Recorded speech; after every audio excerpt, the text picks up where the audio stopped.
You're listening to A Book with Legs, a podcast presented by Smead Capital Management. At Smead Capital Management, we advise investors who fear stock market failure. You can learn more at smeadcap.com or by calling your financial advisor. Welcome to A Book with Legs podcast. I'm Cole Smead. I'm the president and a portfolio manager here at Smead Capital Management. At our firm, we are readers and book junkies. It can be said that leaders are readers, and we believe books provide us a great source of information for filtering what is and isn't important for us as investors. Investing is the last great liberal art and the best way to spend a lifetime of learning. This podcast is for readers, thinkers, business-minded people, and investors who want to grow their knowledge from great authors and their writing. Charlie Munger often talks about using multiple mental models and analysis. Our aim for this podcast is to help listeners test Munger's theory in business, markets, and people. Co-hosting this episode today with me, alongside me, is our chairman and chief investment officer, my dad, Bill Smead. Dad, thanks for joining me. Thank you for having us and doing a great book. I'll give Bill a lot of credit for this, for finding this book and really becoming a champion of it in our firm. And we've talked a lot about it off of his reading and discussion. So I know he's excited for our discussion today. I'm glad you could join us for this podcast. We're going to talk about some great corporate histories and the confluence of business and government. Peter Doran is joining us to talk about his book, Breaking Rockefeller, the incredible story of the ambitious rivals who toppled an oil empire. We believe this is a timely discussion in the context of where we are at today in corporate and political America. Peter is a recognized expert on international affairs and national security. His articles have appeared in Foreign Policy, Defense News, National Review, The American Spectator, and the Journal of Energy Security. His analysis and commentary are regularly featured in U.S. and European media such as Fox News, The Wall Street Journal, and Newsweek. He holds a master's degree from Georgetown University's Edmund A. Walsh School of Foreign Service in the Center for Eurasian, Russian, and East European Studies. Peter, thank you for joining us. We love asking authors this question to start. What inspired you to write the book? Oh, I love it. I wanted to, thanks again, guys, for having me. Bill, I wanted to thank you in particular. You have been a champion of this book. You and I had a chance to talk about it when it published, and I think in our conversations we continue to come back to this idea of the consolidation of capital. And that's really why I wanted to write it. First, I wanted to write a history that I wanted to read. Nonfiction history that reads like fiction, a gripping, page-turning story with larger-than-life characters, huge gambles, epic fails, rallies and comebacks, bitter rivalries, and competition. And it's funny because at the end of Breaking Rockefeller, I talked about where we are today, and I said, look, there is a fight coming between Russia and the European Union over energy. And, you know, we're talking about a podcast about books with legs. Many years later now, we are now seeing that fight, and it's playing out in real time. And that's why I think our conversation here is important. So I'm looking forward to rolling up the sleeves and getting into it with you guys. Yeah, agree. And just so everybody knows, Peter, you're joining us you're in the D.C. area, aren't you? That's 100% correct. I'm here in the swamp, and I've been here in Washington for 20 years, but I was born in Arizona, Phoenix, Arizona. I graduated from Arizona State University and went to Georgetown, and I've spent 20 years now in the policy trenches trying to take big ideas and make them a reality through the policymaking process. To introduce us to John D. Rockefeller as the king of Broadway, you wrote, I'm going to pull a quote out from your book. During one revealing encounter on a Cleveland streetcar, a ticket attendant once charged Rockefeller for a female friend beside him. Teach our listeners about what happened following, him getting charged for this lady next to him. You know, it's one of these moments that I love. Okay, so you have to go back in time, and you have to remember that John D. Rockefeller would eventually become the wealthiest human being who's ever lived, even more wealthy than anyone who's alive today in our own time. And he's on this streetcar, and the ticket taker is coming through, and there was a friend of his who was sitting next to him, and essentially the understanding was John D. Rockefeller would pay for her ticket. and he didn't. And his point was, I don't have to pay for you. A penny for me is a penny for me. And I thought this was interesting because typically when you're trying to tell a story, you show something good about the person. You give a reader an insight to say, look, they might do terrible things in the story I'm about to tell, but ultimately they're a good person. At the end of the day, money was what was most important to John D. Rockefeller. And he saw the collection of personal wealth as one of the highest goals any human could attain. And the more money he made, the more he thought that God was smiling upon him and encouraging him to continue doing what he was doing. But ultimately, this meant destroying the lives of other people, destroying his competition, and thinking to himself that he was the hero of his own story. So it's a lot like Darth Vader thinking that he's the hero of Star Wars, when in actuality, he's the real villain. Isn't that kind of ironic today, where the people providing the least expensive energy are being demonized? When you think about how positively he thought about that. Can you go on a little bit more and talk about him as a man and give us more view into, we know he's an incredibly cheap person to a ridiculous fault. Give us a little more color on him as a human being. The first and most important thing to understand is Rockefeller was brilliant. He was also savagely opposed to competition. And thirdly, he liked to speak softly and let the power of his shares speak for themselves. So those are the three ways I really think you can understand Rockefeller and understand and apply it to our own time. So go back in time, go to the first oil boom in the history of America in Pennsylvania. You've got all of these oil boom towns piling up along the banks of a place called Oil Creek, Pennsylvania, which was where oil was first found in tremendous abundance in America. And it was a mess. I mean, it was the worst of all mineral rushes. The worst aspects of gold rushes were happening right there in Pennsylvania. And Rockefeller saw this, and he made it his personal mission to understand it. And he talked to everyone, and he learned from them. And what he realized is that there was a danger that this industry faced, and that danger was in itself competition. So rather than trying to control the entire energy industry in Pennsylvania, he realized that he could focus on one choke point: the refining sector. Control that, and you can control competition. And so he created all of these sort of self-narratives and mythologies and stories that he would tell to explain his mission to destroy competition in the energy industry. But ultimately, it was because he saw it as an enemy and not as a creator of great efficiency, which is how I see it and most modern economists view it. What was the original use of oil? Versus, to your point, what in turn was what was gasoline and created for in the refinery?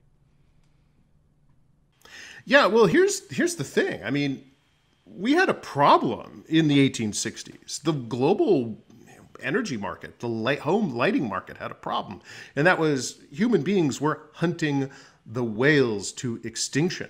By the time that one of the early prospectors in a self-proclaimed colonel in Pennsylvania struck oil there along Oil Creek, whale oil was running tremendously high. The price of whale oil would bankrupt you to light your home if you were poor or even middle class. So the market was sending its signal. There's not enough whales left in the world. Stop using light.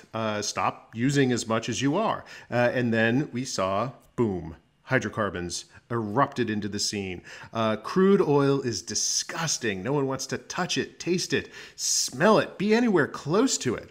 But everyone needed it to light their homes as an alternative to whale oil. So that was the original launching point for the hydrocarbon age. And as time would go on, we would eventually use it for internal combustion engines. And this would become the fuel that would quite literally power the blitz into the modern era. So how did Rockefeller get into this oil business originally? Well, he had some savings. He was a goods grocer. He had a partner, and they realized that selling the new light of kerosene was actually their best product. They had the highest margins on it. They sold the most of it. They were making the most money on it. So Rockefeller decided, you know what I'm going to do? I'm going to buy out my partner, and then I'm going to just go 2 feet in first into the refining business. So that was it. Systematically, Rockefeller went around after he had his first company and started buying out his competition. There was one moment in Rockefeller's history where he decided, this is it. I am going to buy out all of my competition.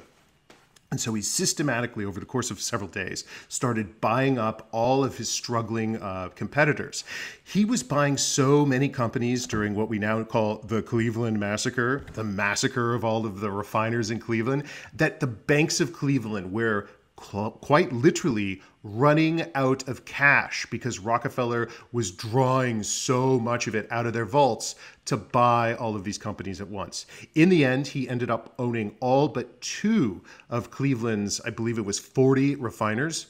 And this was the beginning of his long march to become Standard Oil, his long march to dominate the global oil industry and control, at the end of the day, somewhere between 80 and 90% of all the oil on the planet.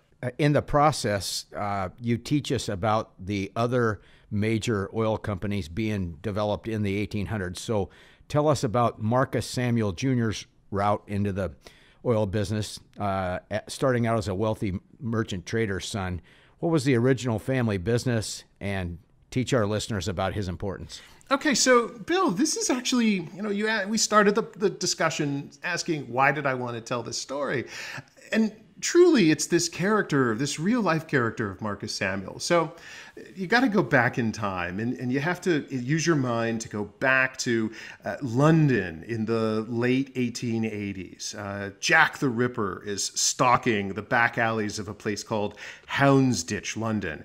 This was the dodgy part of town. And yet this was the place where a ambitious merchant trader by the name of Marcus Samuel had set up shop. And the Samuels were basically, middlemen. They would buy and sell goods, buy low, sell high in Asia, and import them into the burgeoning or industrializing economy of London. It was a grimy place. It was a poor part of town.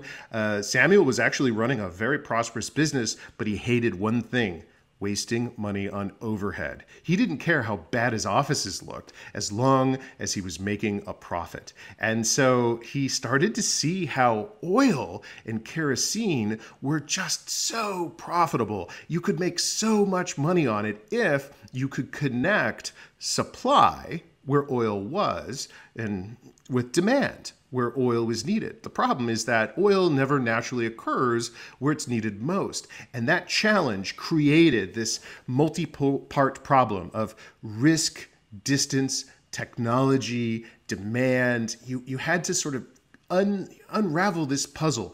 If you could unravel that puzzle, vast wealth was waiting for the taking. Rockefeller had unraveled that puzzle. Samuel began to unravel it, and it was the conflict between these two men that would create the great battles of the late 19th and early 20th century, the battle of competition to break down Rockefeller's Standard Oil monopoly and create an alternative, a global alternative to it. In the book, you said Marcus Samuel Jr., his mastery of the ledger sounds pretty simple, similar to Squeezing Pennies by Rockefeller. Is that a pretty good comparison? Well, Bill, something that I came out of from this book and this experience was this insight that the accountants always win. So one of the things, yeah, right? Even today, the accountants always win. But one of the things that all of these great industrialists, these titans of industry, all had in common was their mastery of the dark arts of double entry accounting. So Rockefeller's very first job when he was a young boy was double entry accounting, literally by hand, the rote mechanical actions of subtracting cash from one side of the ledger and adding it to the other, doing this by hand. This was Rockefeller's skill. All of these guys, both Rockefeller, Marcus Samuel, and many others, their mastery of double entry accounting and bookkeeping and the ledger was their first insight into how business worked. And where both men succeeded was that they could see beyond just the rote calculations. And they realized that the ledger, the accounting process, was a vast cipher. It could tell you where a company was winning or losing, what it was doing right, what it was doing wrong. I mean, today in business school, we would call this, balance sheet analysis, and it has its own specialization. But over 100 years ago, this was the first flicker of insight that both Rockefeller and Samuel had, and it helped to propel their business careers and ultimately propelled them on this collision course with each other, where the fate of the global energy industry would come to a crossing point. Peter, you just tied our business to this discussion, which we love. Talk to us about where the name of Samuel's company came from. So Marcus Samuel, his family was a shell trading business originally. Their father realized that he could buy shells off of the returning sailors on the wharves of London. Again, it's 1890, very rich late Victorian period of time.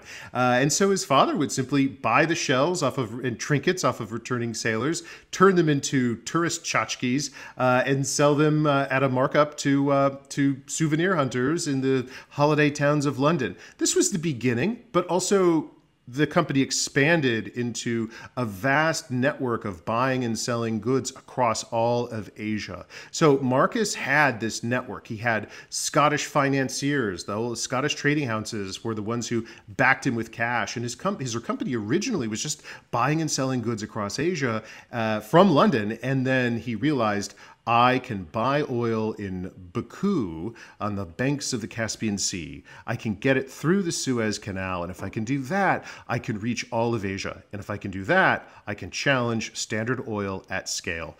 That was brilliant. It was, oh man, it was a huge gamble. If he succeeded, he would become one of the richest men of all time. And if he failed, he would bankrupt the company and look like a fool. So that risk and reward proposition was true in his day, and it remains true today.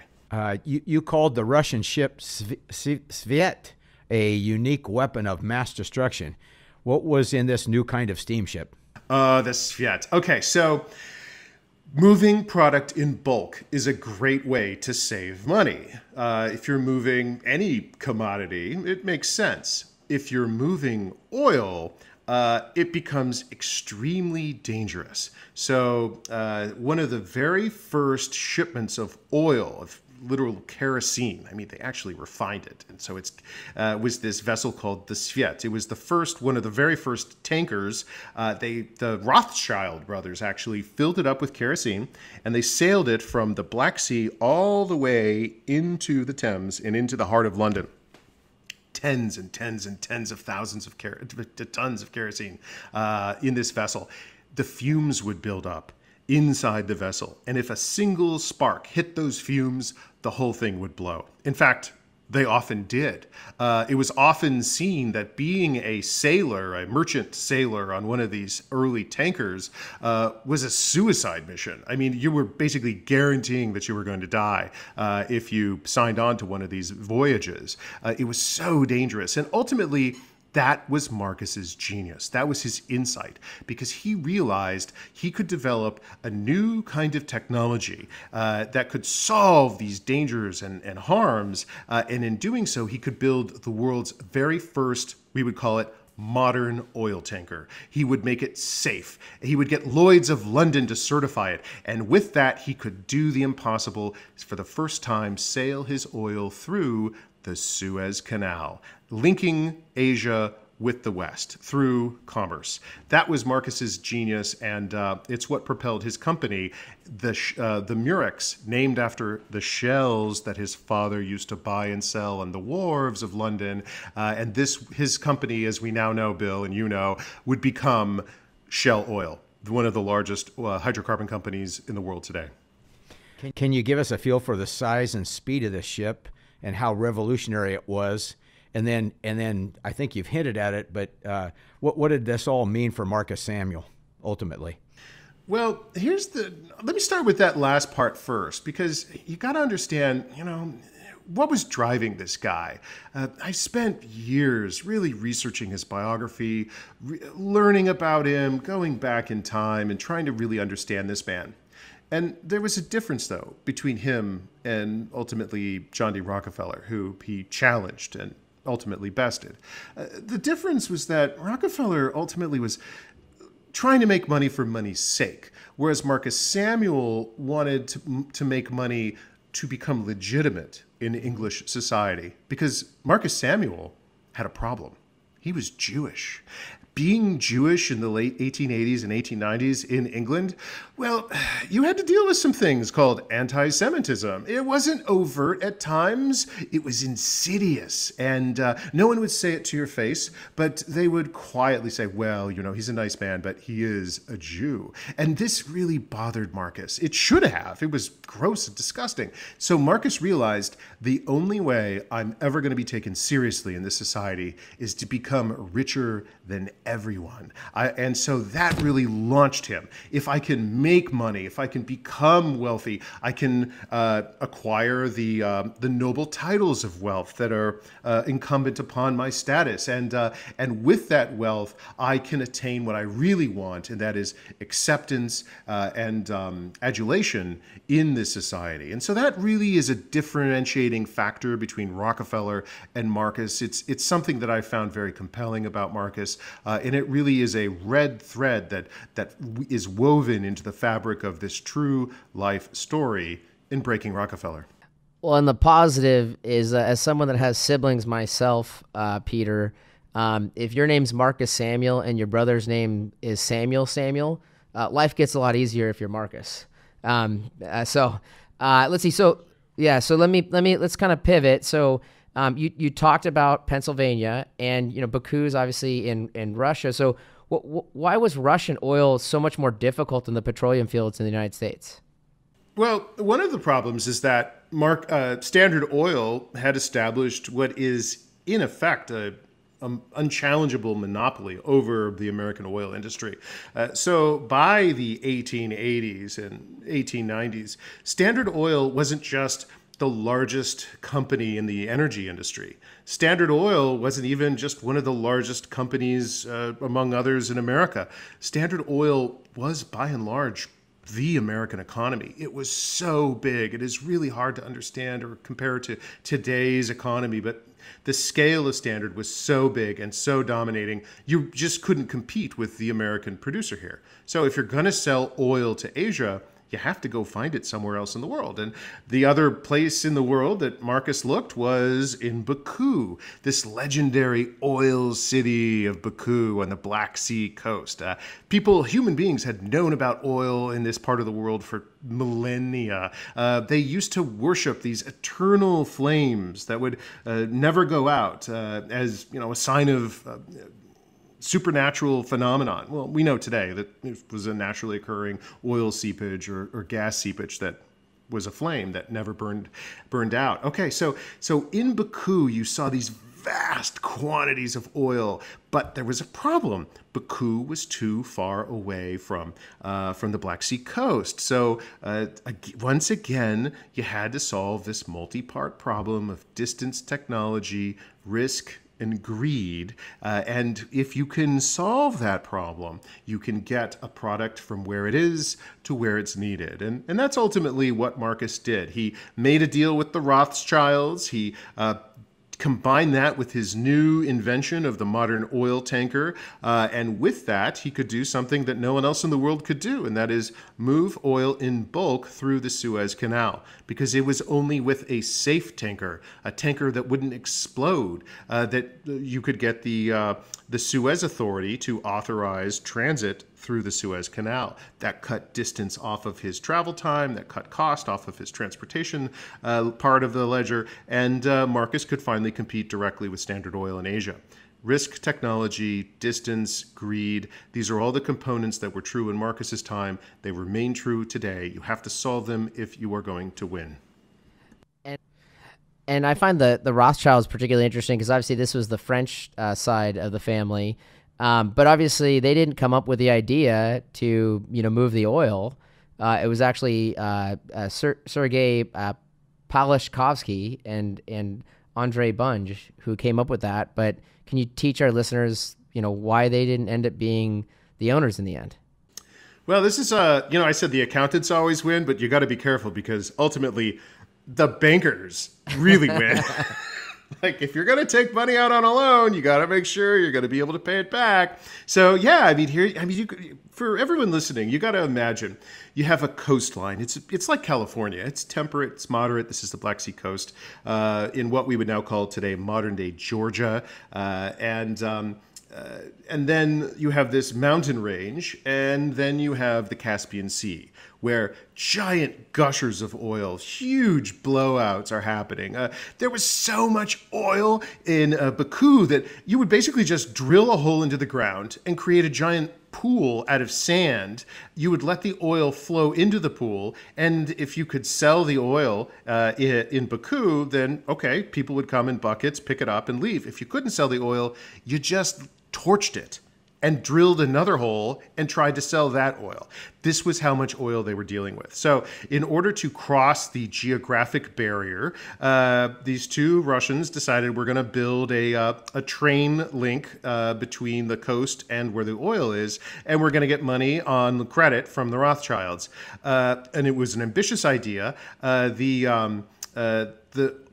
The venture ultimately failed because it was too expensive. It wasn't efficiently run. It went into bankruptcy. The Rothschilds took ownership of it and said, we can improve on this, actually. So it was kind of like your first private equity acquisition here, where they're like, interesting idea, lots of inefficiencies. We can come in, streamline some of these inefficiencies and make this an efficient operation. And that's exactly what the Rothschilds did. And so that's how you had one of the famous French banking houses suddenly become one of the largest oil companies in the world.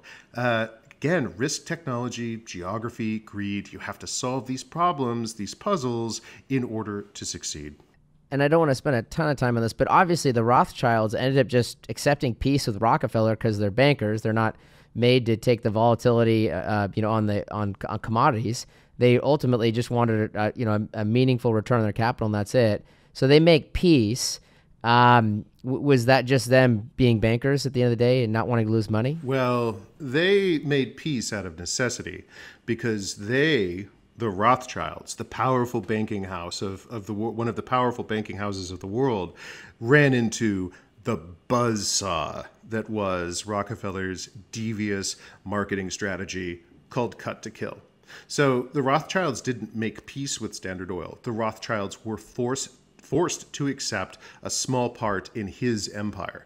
So cut to kill was this devious strategy whereby Rockefeller, because he had so many markets around the world locked down, Rockefeller would essentially slash the price of his product, of his kerosene, in a new market he was hoping to break into, and then simultaneously raise the price of kerosene, exploiting his customers in a market that he had established a monopoly in. And these customers here in the monopoly market would subsidize his expansion by essentially price dumping today, we would call it. It's illegal in America right now, but Rockefeller would essentially dump his product in a new market and subsidize that expansion on the backs of his own customers in a monopoly market that he controlled.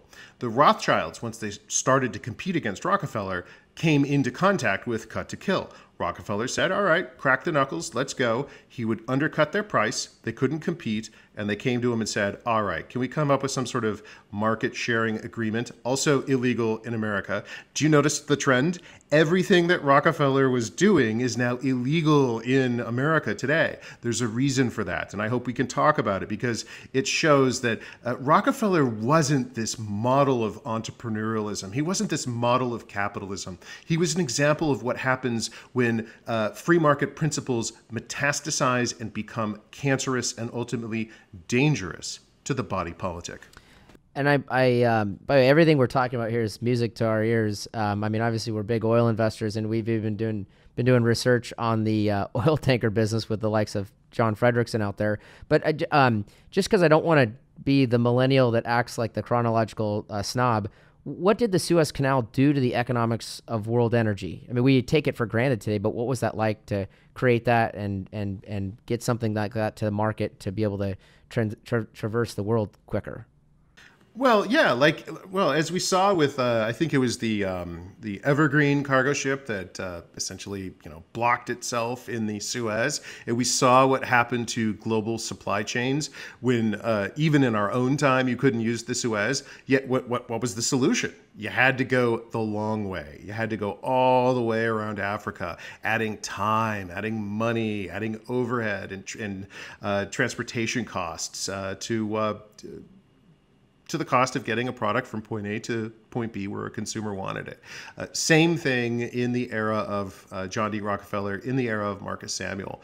Marcus's big insight, his big breakthrough was that for a significant period of time, he was the only one in the world, the company that we would now call Shell Oil, was the only company in the world that could move oil from Baku through the Suez into Asian markets, and tapping into that huge demand for kerosene in China, in Japan, in Sumatra, and Indonesia. Marcus was the only one who could do that. So he had solved this problem.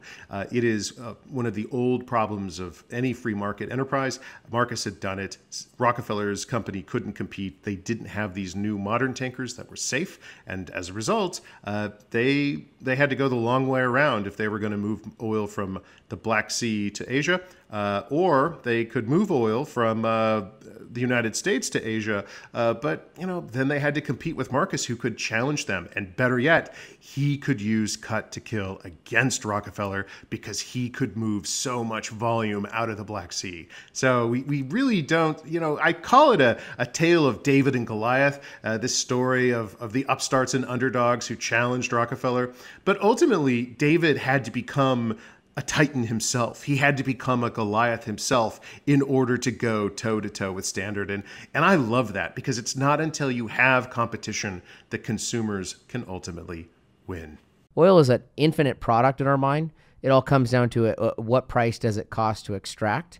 And obviously Baku, using those places, or Pennsylvania, the cost to extract, as you pointed out, was like shoving a screwdriver in the ground pretty much.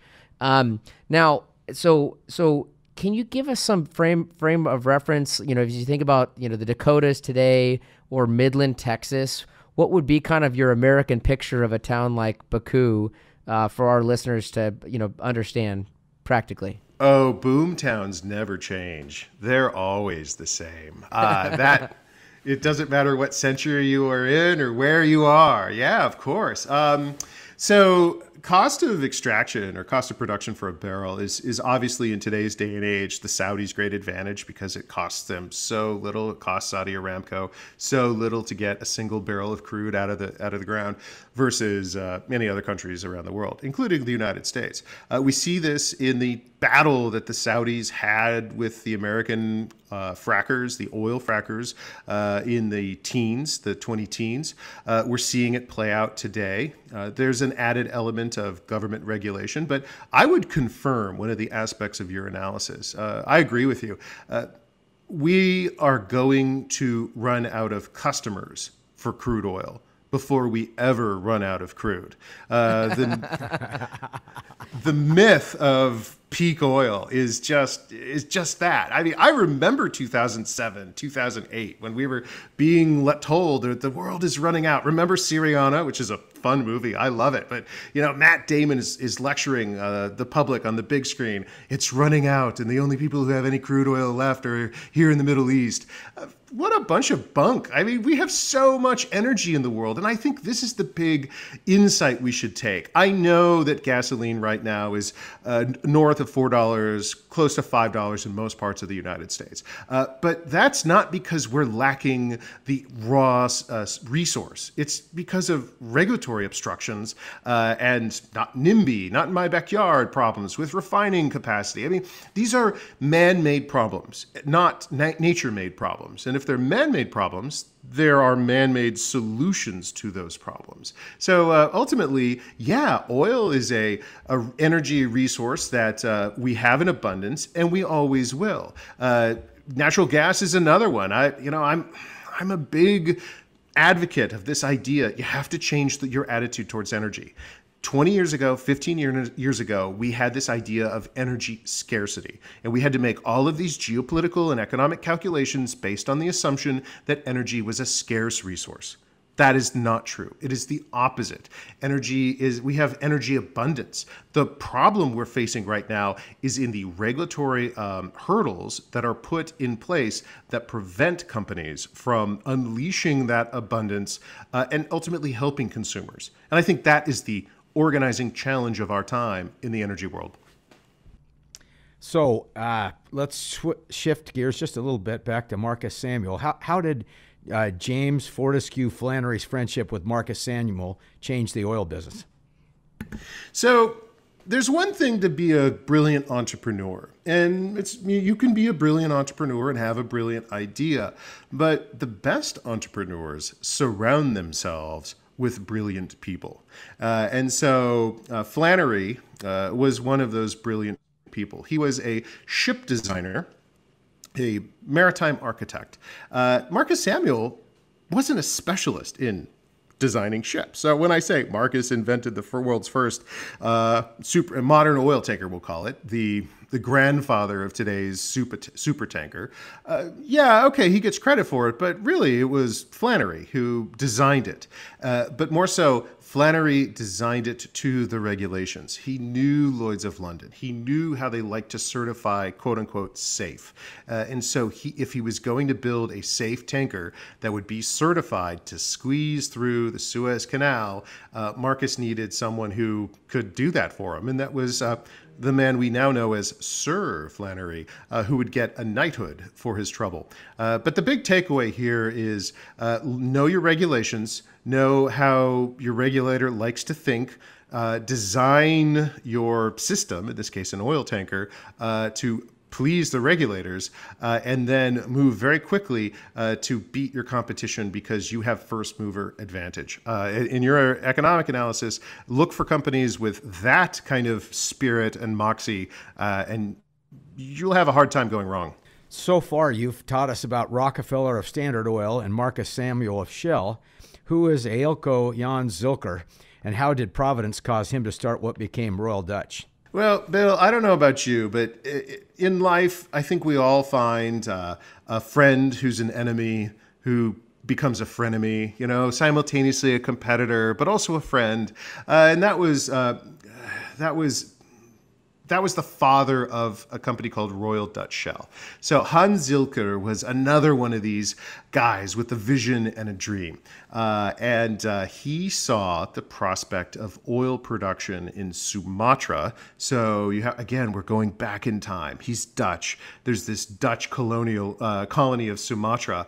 And here oil occurs in abundance. So Zilker wrote a business plan. He got some backing. He floated an IPO on the Amsterdam Stock Exchange. It was a huge success.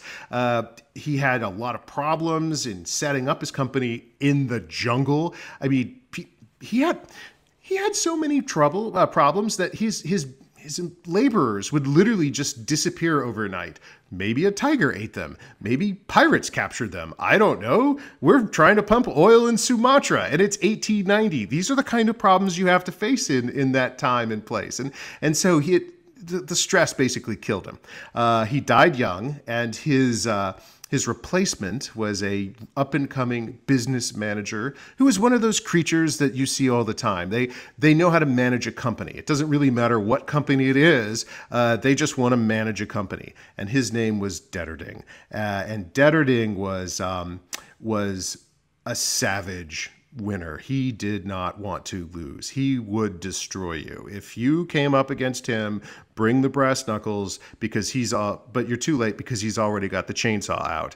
This was Detterding. He was a very impressive competitor, and Detterding and Samuel initially competed with each other for the Asian market. Samuel running oil from the Black Sea through the Suez into Asia, Detterding running oil from Sumatra into Asian markets, and they essentially had to set their egos aside, set their differences aside, and say, look, if we keep fighting each other, Rockefeller is ultimately going to grind us down through a war of attrition.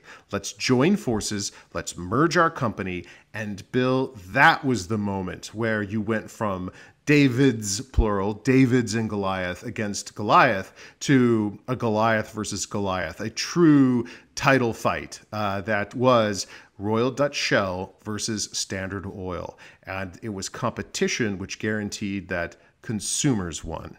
So talk a little bit about how difficult it was to find and drill the oil in Sumatra.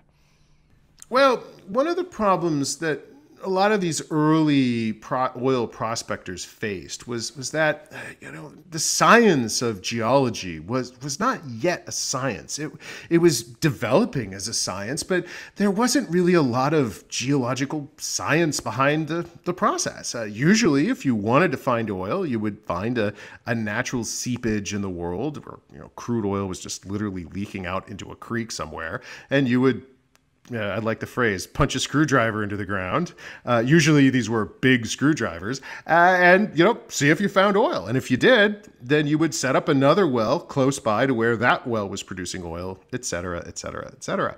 But that's really not the best way. So Royal Dutch Shell was innovative in that their first couple wells came in big, but then they promptly collapsed and production fell. And they had a big problem because, they're running an oil company without any crude oil. It stopped flowing. So they hired a bunch of pioneering geologists, creating the very first merger between business and the new science of geology to find new oil. In the end, this process was successful. I have a whole section of how that worked out in Breaking Rockefeller. It's one of my favorite chapters of the book. But ultimately, the science won out. The geologists confirmed their future status as the kings of the world of hydrocarbon prospecting, and kings and queens, I should say. Royal Dutch Shell gets credit for being one of the first companies in the world to say, you know what, we're going to take these scientists seriously, and they reaped the benefit as a result. Carl Benz comes along, teach us about, obviously his background and obviously what he brought to the forefront of this oil discussion.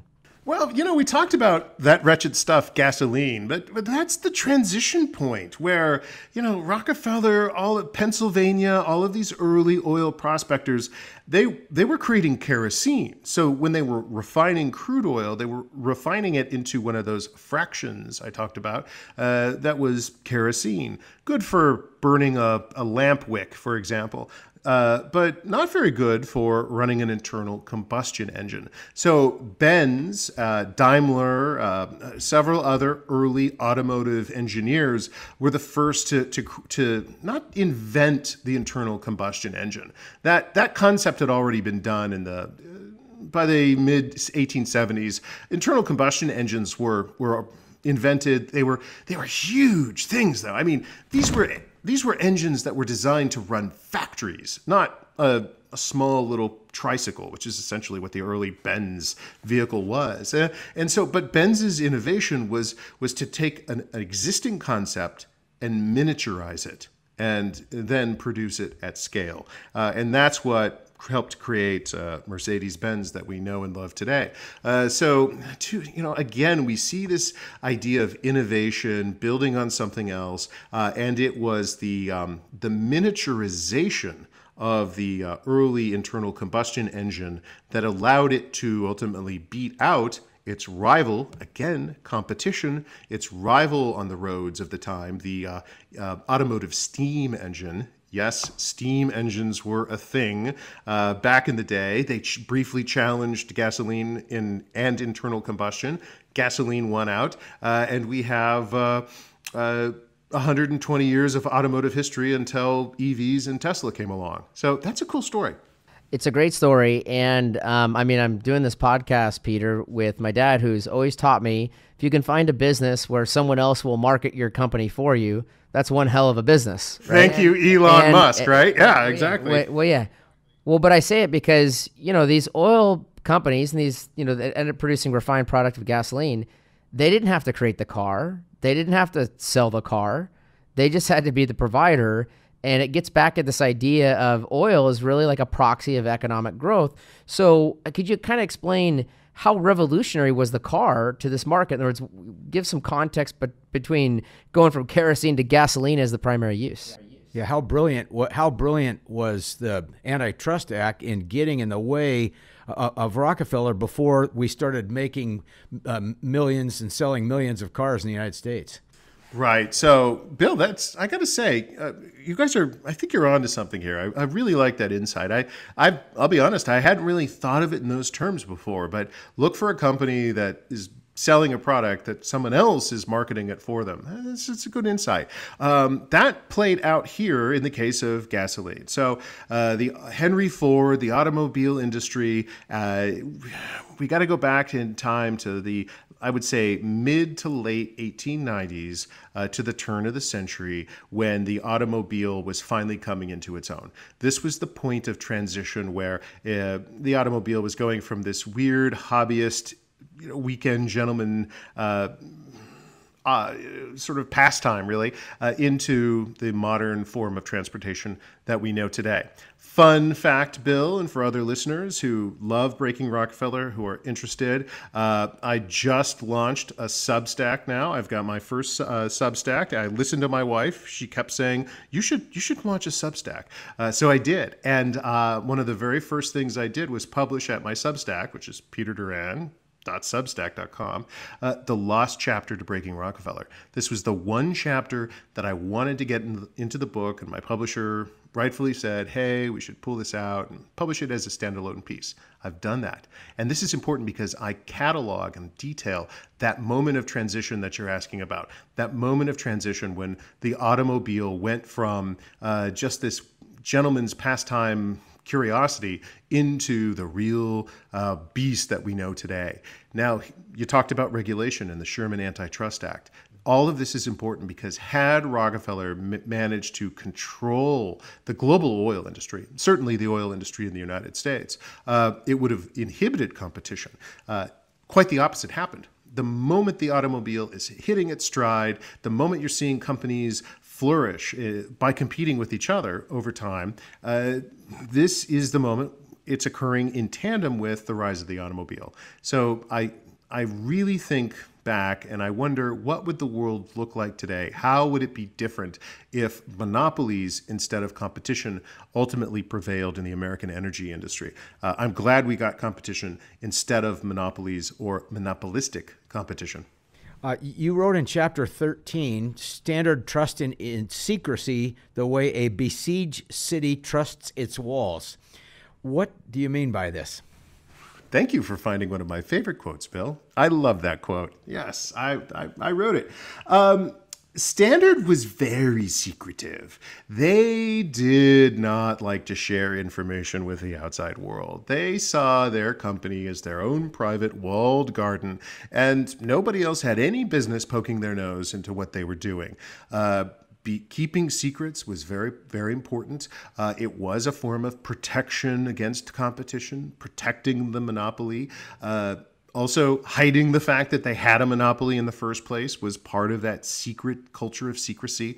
But ultimately, yeah, secrecy was a layer of protection. And it wasn't until Rockefeller started to get older and many of his directors started to get crotchety, grumpy, maybe feel they had some unfinished business or vendettas they wanted to pursue against Rockefeller in the end, that wall of secrecy broke down, and ultimately Standard's illegal business practices and the existence of a monopoly, the Standard Oil monopoly itself, were revealed to the public. And once that news broke, it really upset people and brought in the regulators, brought in the politicians, brought in Teddy Roosevelt and others. And that was ultimately the the catalyst for the downfall of Standard Oil and the birth of the many children who would be born, the children companies that would be born from Standard.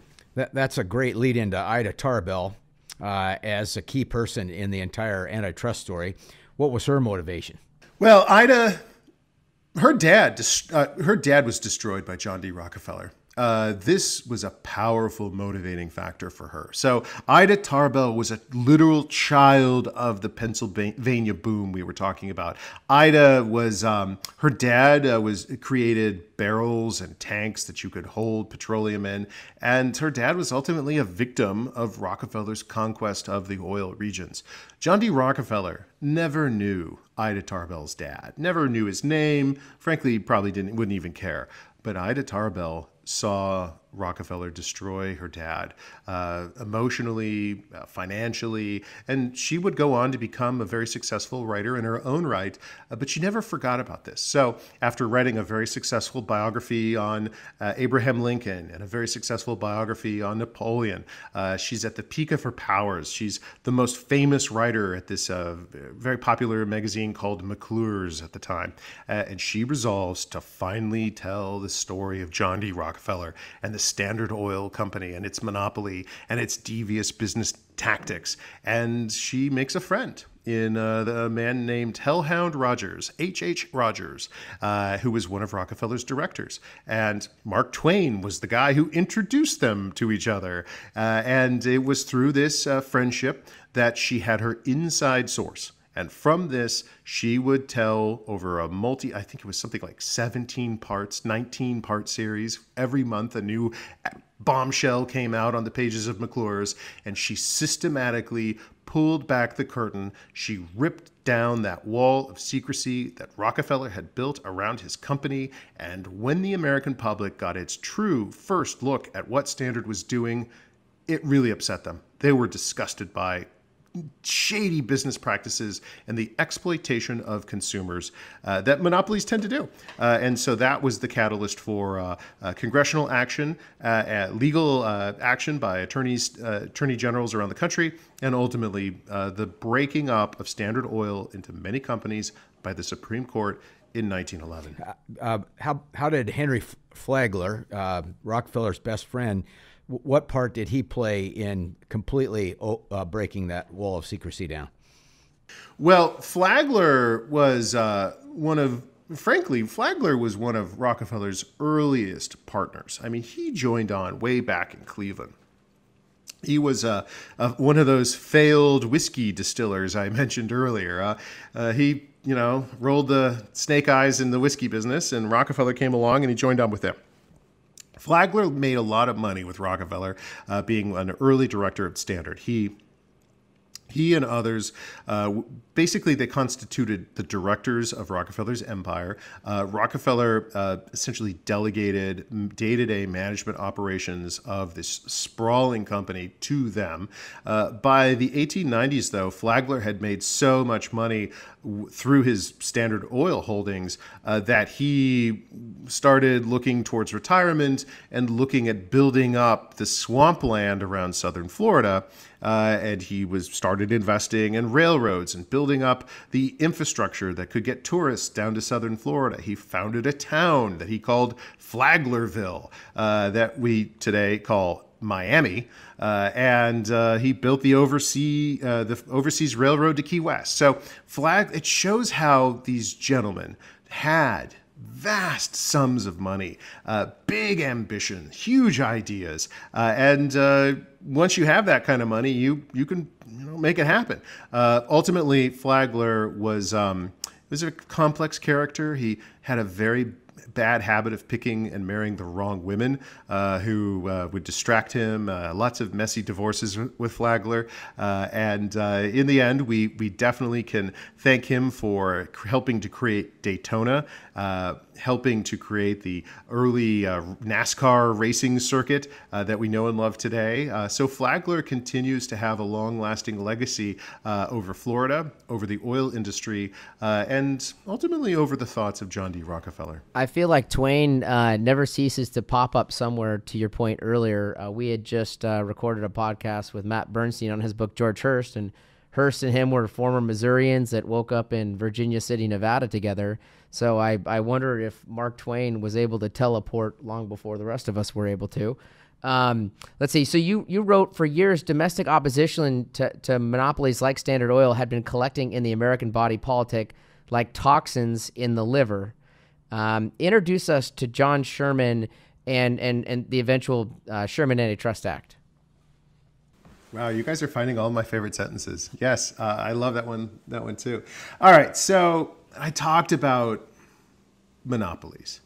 Monopolies ultimately are a bad thing because they create inefficiencies and they exploit their customers. So this upsets people. And John Sherman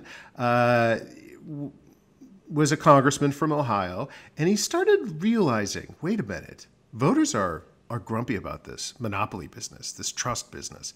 So Sherman decided this would be his mission in life, and he railed against the consolidation of capital in the American economy. He looked around and he saw all of these companies. It just wasn't Standard Oil. It was every industry, the meat packing industry, the railroads, you name it. Everyone was on this quest to create their own monopoly, a vertically integrated monopoly. The consolidation of capital was the highest attainment of wealth, because if you could destroy your competition, you could create a monopoly, boom, that's it. That's winning. That's the American dream. And Sherman said no. And so Sherman authored this groundbreaking legislation that would essentially prohibit any single enterprise from establishing a monopoly in the United States. Fun fact, the Sherman Antitrust Act still lives on today. It's been modified, and there's additional legislation that has been passed over the last 140 years at this point, maybe. But ultimately, if you are in the United States and you want to create a monopoly, the long arm of John Sherman is reaching out from the grave to stop you. At least it should. And this is our problem today, because have you ever taken a domestic airline flight in the United States in the last 20 years? Have you tried to buy baby formula in the last 6 months? Have you tried to buy meat in the last 6 months? These are all industries that, while not monopolies, certainly qualify as monopolistic competition. There's no longer enough competition left in these industries, and we are suffering the consequences as a result. So I think the big lesson, and I really would love to chat about it more, is that the challenges that America faced over 130 years ago are still relevant today. We have the legislative and philosophical roadmap to resolve these challenges.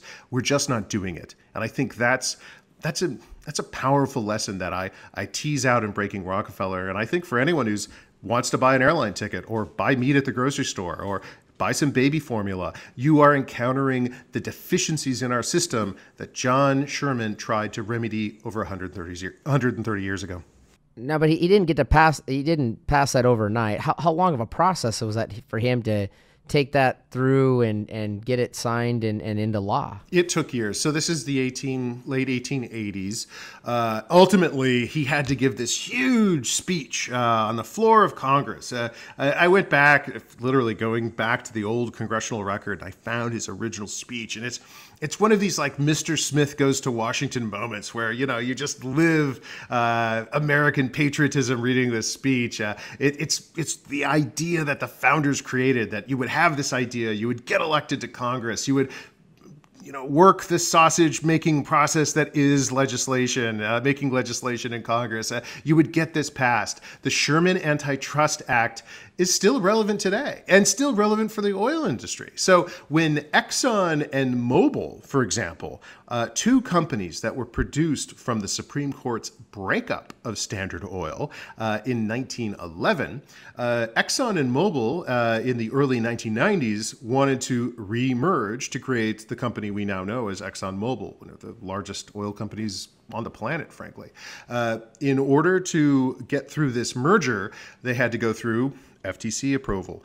And the FTC was drawing on the Sherman Antitrust Act to make sure that this merger wouldn't violate that principle. And before the merger was allowed to go through, they actually had to spin off some companies and create competition in certain markets that would have been unduly burdened by over, basically too much control by one company. Again, John Sherman's vision for an economy where capital was not overly consolidated and competition was allowed to thrive, that was a vision that America committed to.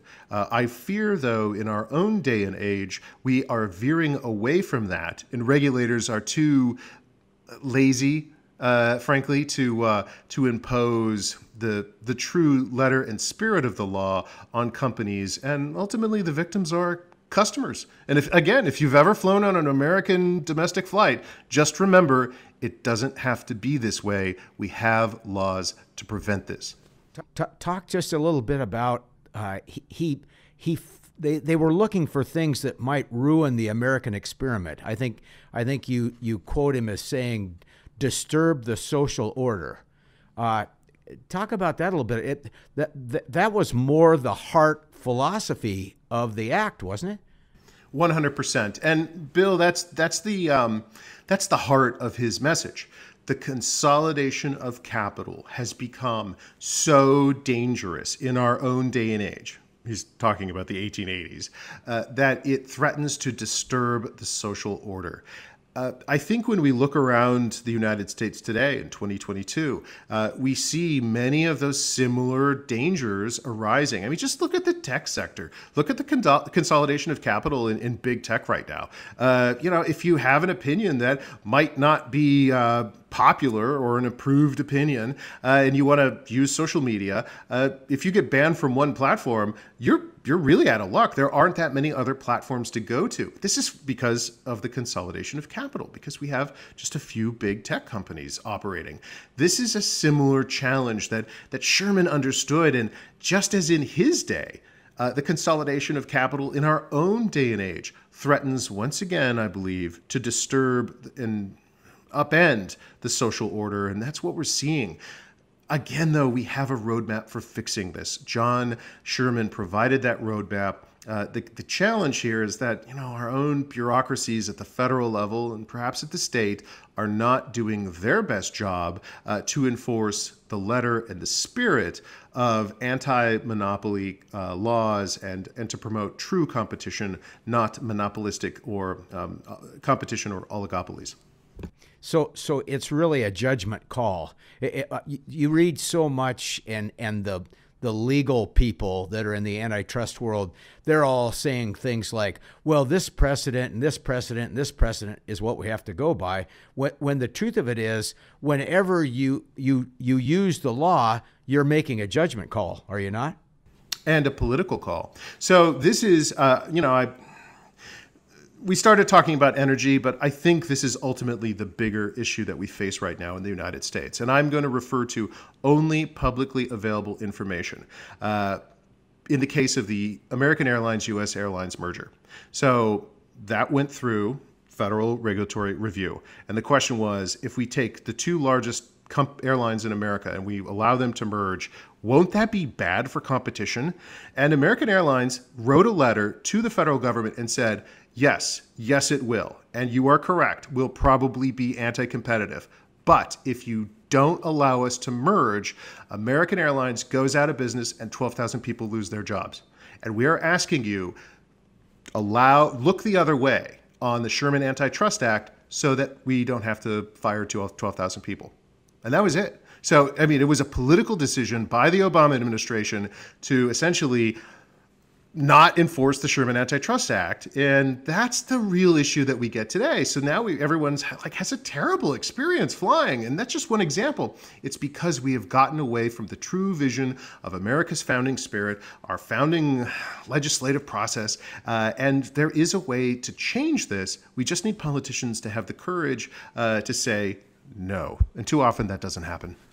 So does Congressman Cicilline and Senator Hawley, do they have the perseverance that Sherman did to do the right thing?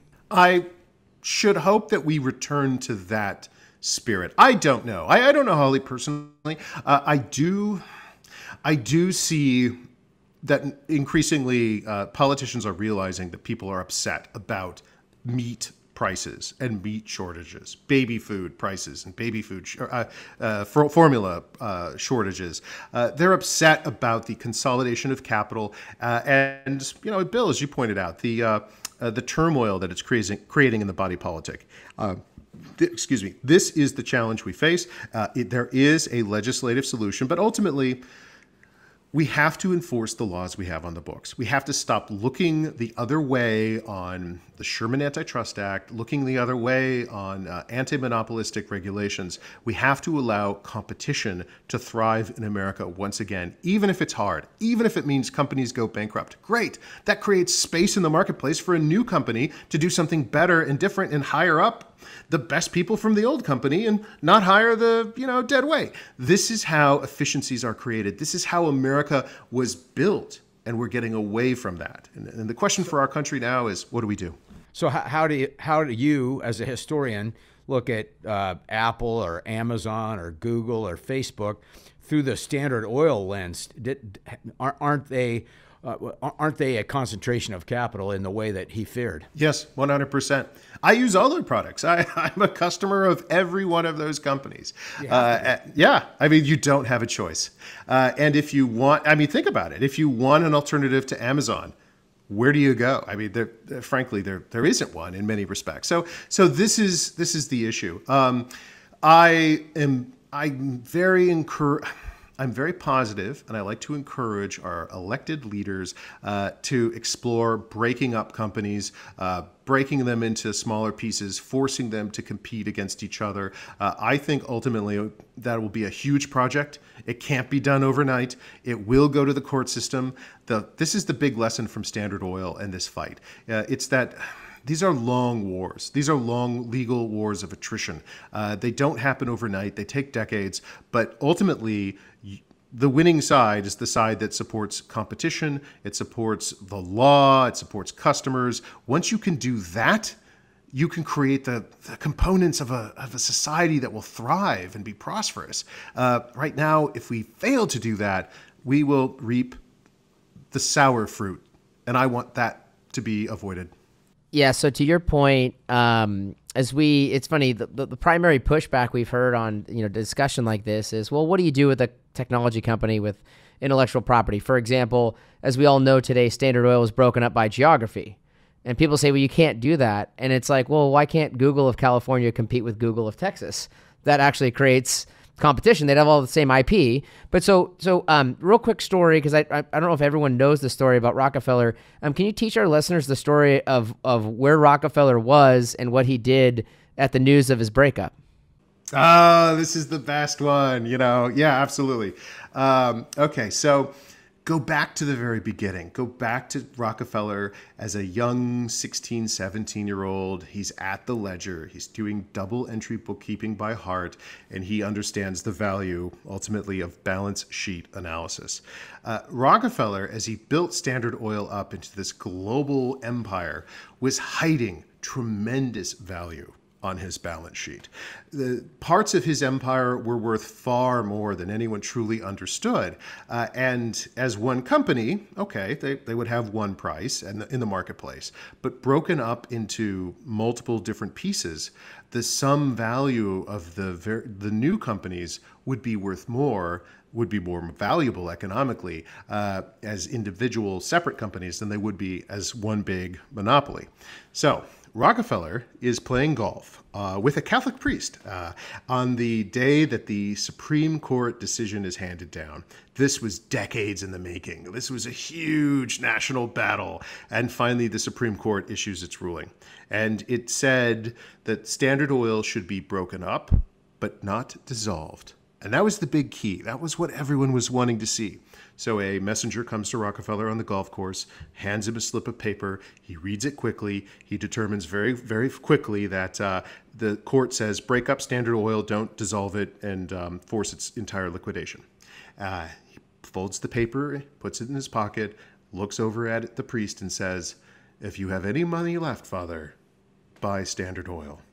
essentially buy shares of Standard Oil, because he knew that his empire was about to become vastly more, the value of each share of his empire was going to be worth vastly more when it was broken up and resold as multiple companies. So that's an interesting story, and that's the great irony of history. The fight to break Rockefeller's monopoly would make him not just the richest human being in America, not the richest human being in the world, but he would become the richest human being who has ever lived. In modern day numbers, he would be worth somewhere, I did the calculation just a couple months ago, he'd be worth somewhere around $476 billion in today's money.